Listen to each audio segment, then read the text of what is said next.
sebuah berita yang menghebohkan, meskipun sudah lama, dikatakan sekitar 97% anak SD terpapar pornografi, hampir 100%, hampir semua. Ini adalah anak SD dari kelas 3 sampai kelas 6. Apakah ini juga Anda alami ketika Anda masih SD? Saya alami itu secara pribadi waktu kelas 5 SD, diajak oleh teman. Bagaimana dengan adik-adik Anda atau anak-anak Anda? Apakah mereka termasuk dari 97% siswa SD ini? Atau mereka termasuk 3% yang tidak terpapar? Dan ketika 97% hampir semua ini terpapar konten pornografi, apalagi sebagian dari mereka secara aktif mencari konten tersebut dan secara rutin melihat, maka ini akan menjadi sebuah pembicaraan, sebuah topik yang trending, yang keren, yang menarik. Dan ketika ini menjadi tren yang menarik, maka yang 3% itu pun akan terpengaruh, ikut terpapar juga. Dan dikatakan di sini, ini adalah survei dari 1.600 anak kelas 3 sampai kelas 6 SD. Mereka terpapar secara langsung maupun tidak langsung. Ini adalah survei dari pemerintah langsung, Kementerian Pemberdayaan dan Perlindungan Anak. Dan di sini bahkan ada juga yang mereka sudah masuk adiksi, ketergantungan pornografi. Adiksi ini artinya pernah terpapar konten pornografi lebih 20 sampai 30 kali. Dan paling banyak anak-anak terpapar pornografi melalui internet dan gawai atau handphone. Bayangkan, ini adalah dunia di mana kita hidup sekarang. Dan apa yang terjadi? Banyak orang tua ini tidak punya benteng. Mereka tidak siap untuk membentengi anak-anak mereka. Mereka tidak tahu tentang realita ini. Dan sementara anak-anak mereka diberikan handphone, kemudian bahkan yang mungkin tidak punya handphone, mereka berdiskusi dengan teman-teman yang punya handphone, konten-konten yang menarik, dan di belakang atau ketika dalam chat pribadi lewat handphone mereka membicarakan video-video yang bahkan yang terpapar pornografi. Bahkan kalau kita lihat ketika ada grup K-pop atau grup band yang menarik, banyak dari grup band tersebut memiliki pakaian yang minim. Dan banyak orang tahu, oh iya biasa, oh iya memang ini tren masa kini. Tetapi itu tidak biasa buat kita. Siapa kita ini? Kita adalah orang-orang yang mau memilih untuk mencintai Tuhan, memilih untuk menyenangkan Tuhan. Dan di sini kita karena mau menyenangkan Tuhan, kita menyesuaikan diri dengan standarnya Tuhan. Bukan hanya kita, tapi juga orang-orang di bawah kita. Di sini dikatakan dalam Roma 12 ayat 2, kita lihat kekudusan menjadi sebuah topik yang tidak lagi menjadi trending, tidak lagi jadi keren dalam banyak gereja.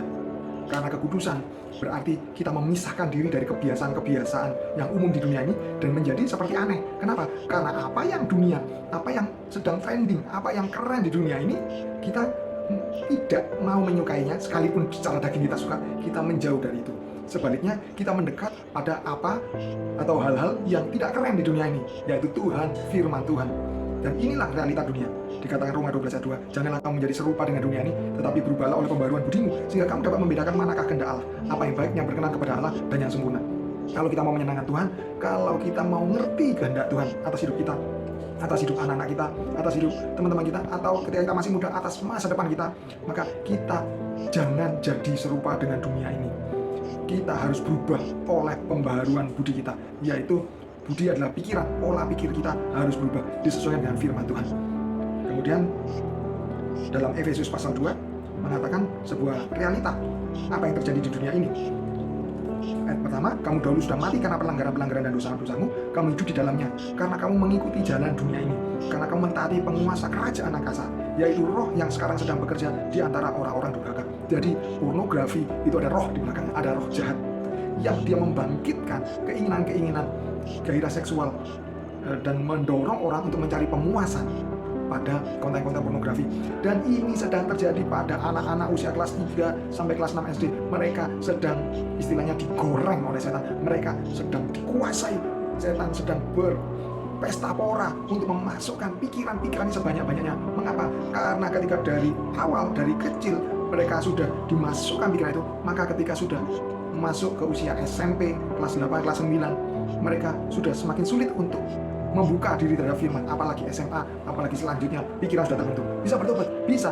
Tapi ketika mereka bertobat setelah banyak hal buruk masuk dalam pikiran, itu tidak mudah. Itu sangat-sangat tidak mudah. Ada penguasa kerajaan angkasa yang harus kita perangi, kita lawan. Katakan ayat ketiga, sebenarnya dahulu kami semua juga terhitung di antara mereka ketika kami hidup dalam hawa nafsu daging dan menuruti kehendak daging dan pikiran kami yang jahat. Ada kehendak, ada pikiran tentang pornografi. Harus dilawan. Dilawan bagaimana? Dengan firman Tuhan. Kita tidak bisa sendiri. Kita butuh pertolongan Roh Kudus. Dan kabar baiknya dikatakan dalam Yohanes pasal 14, pasal 15, pasal 16, ada Roh Kudus. Tuhan sendiri, Allah Tritunggal. Roh Kudus dikirimkan untuk menolong kita ketika kita terima Tuhan Yesus. Roh Kudus berdiam dalam diri kita, dan Roh Kudus ini akan memberikan kita keinginan yang bertentangan dengan keinginan untuk pornografi itu. Tetap ada keinginan daging, tapi ada keinginan yang lain. Dan keinginan dari Roh Kudus ini, ketika kita terus ikuti, kita terus kuatkan dorongan Roh Kudus, maka Roh Kudus juga memberi kita kuasa untuk menaklukkan keinginan daging ini. Ini adalah sebuah latihan, tapi kita harus terus melatih diri sendiri. Kita harus berjuang, kita harus fight untuk diri kita, fight untuk generasi setelah kita, fight untuk adik-adik kita, fight untuk anak-anak yang Tuhan akan percayakan kepada kita di masa mendatang. Kita harus fight, lawan, dan pertempuran kita bersama dengan Tuhan pasti menang, dan pasti menang, karena Roh Kudus adalah coach yang hebat, yang luar biasa. Dia tahu cara untuk memenangkan pertempuran ini.